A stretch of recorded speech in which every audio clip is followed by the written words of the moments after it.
One quick thing before we start, I'm going to make a follow-up video to this, where I go into more detail about specific character matchups and what you can get away with. But for now, these are the bare essentials you need to know if you want to safe jump on these characters, so pause the video and take a look. Also, just a quick notation guide, this is how I'm going to be referring to different charge lengths of Flash Knuckle. And with that, let's get into it. For these corner setups, I'll be showing you the max distance away from the corner, but you still get the safe jump even if they back rise. Additional note for the uncharged heavy knuckle setup is that you can go into it from standing heavy punch, crouching heavy punch, and back heavy punch.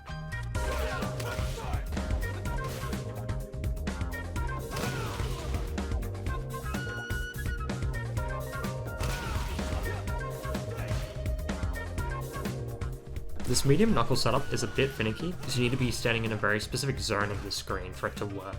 Here I'm showing the farthest and closest to the corner you can be for this to actually be a proper safe jump, otherwise the wall bounce will mess it up.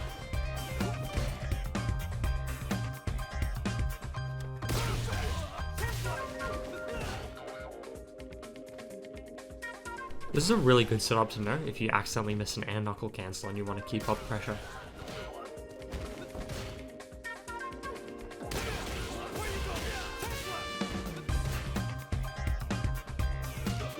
If you're in the corner after your OD knuckle hits, make sure to use the heavy version of Sandblast, otherwise use the medium version.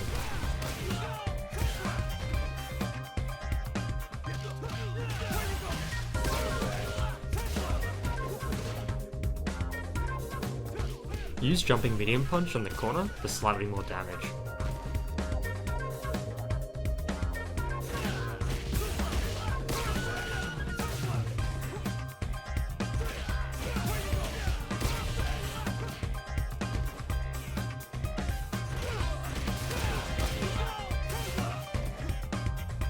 If you hit with the very tip of forward heavy punch, the setup becomes plus 40, so be careful.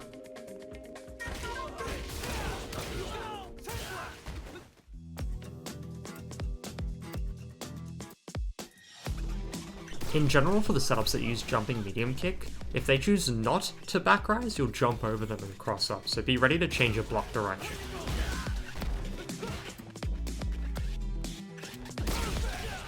If you accidentally get the held version of light knuckle, you can replace crouching light kick with crouching light punch and you'll still be plus 42.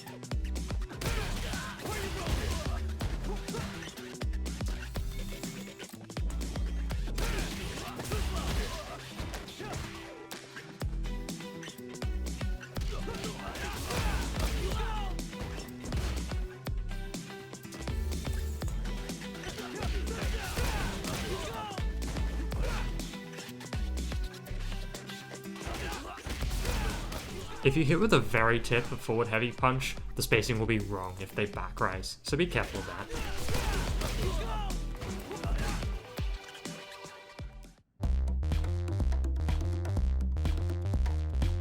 On counter hit or punish counter, crouching heavy kick puts us at plus 44, which is 2 frames too quick for a safe jump. But if you can find a way to semi-consistently delay your jump by 2 or 3 frames, this actually becomes a pretty good setup. The most consistent method I found was to time my jump right before Luke's back foot hits the ground, but something else might work better for you. After jumping medium punch, if you delay your cancel of air knuckle by 4 or 5 frames, and then you charge the air knuckle for 16 or 17 frames, you can be plus 42. But it feels very inconsistent to me. Honestly, I get super lucky in this clip, and I find the crouching heavy kick setup much easier. An interesting thing about both of these setups is that it's really difficult to tell whether you've timed it right for both you and your opponent. And this is actually a good thing, because it makes it super risky for your opponent to challenge you with a DP or something, because if you did end up timing it right, you can get a massive punish. This last setup is a mid-screen safe jump setup, but it's so bad. It's really inconsistent. If you do your crouching heavy punch too early, then you can't cancel into perfect light knuckle. If you do it too late, they fall on the ground. And even if it looks like you did it at the right time, sometimes it'll just pop them too far forward after the perfect light knuckle, where if they back rise, your jumping heavy kick doesn't have enough range to hit them. That's all for this video. Thanks for stopping by. Make sure to subscribe so you get notified when I put out part 2.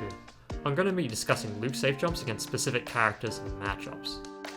Remember to be mindful when using these setups, and consider whether it might be worth conserving resources or trying to go for more damage. That's all from me. Go hit the streets.